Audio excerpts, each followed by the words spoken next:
Breaking news చూస్తున్నాం. దేశ రాజకీయాల్లో మరో కొత్త పరిణామం చోటు చేసుకునే అవకాశాలు కనిపిస్తున్నాయి. మాజీ మావోయిస్టు నేతలు మల్లోజుల వేణుగోపాల్ అలియాస్ సోను, తక్కలపల్లి వాసుదేవరావు అలియాస్ ఆసేనల నేతృత్వంలో త్వరలో ఒక కొత్త రాజకీయ పార్టీ ఏర్పడే అవకాశాలు కనిపిస్తున్నాయి. ఈ పార్టీ సాయుధ మార్గాన్ని వదిలి పూర్తిగా భారత రాజ్యాంగ పరిధిలోనే పనిచేస్తుందని తెలుస్తుంది.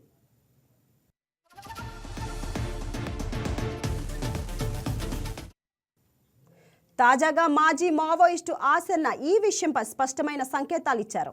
మరోసారి ఆయుధాలు చేపట్టే ప్రసక్తే లేదని, ప్రజల సమస్యల పరిష్కారమే లక్ష్యంగా రాజకీయంగా ముందుకు వెళ్తామని ఆయన చెప్పారు. గత అక్టోబర్లో సోను 60 మంది, ఆసన్న 210 మంది మావోయిస్టు కేడర్లతో పాటు ఆయుధాలతో లొంగిపోయారు. ఆ తర్వాత కూడా వివిధ రాష్ట్రాల్లో లొంగుబాట్ల పరంపర కొనసాగుతుంది.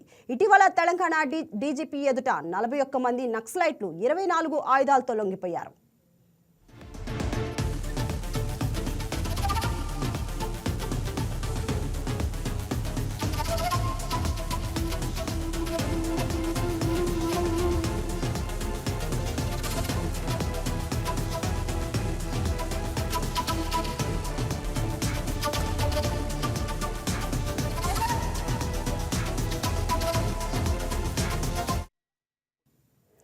ఇంటెలిజెన్స్ వర్గాల అంచనా ప్రకారం ఇప్పటికే 600 మందికి పైగా మావోయిస్టులు లొంగిపోయారు.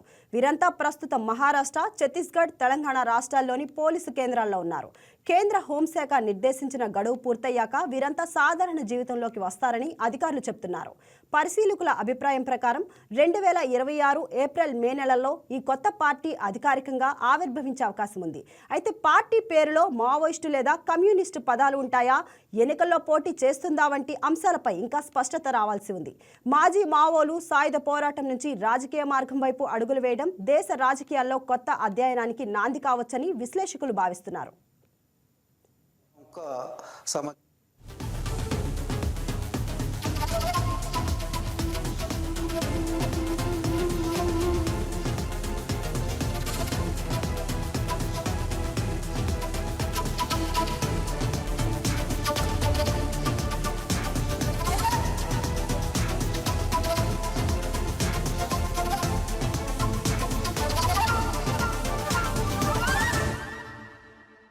Hi, నేను మీ రాజ్ తరుణ్.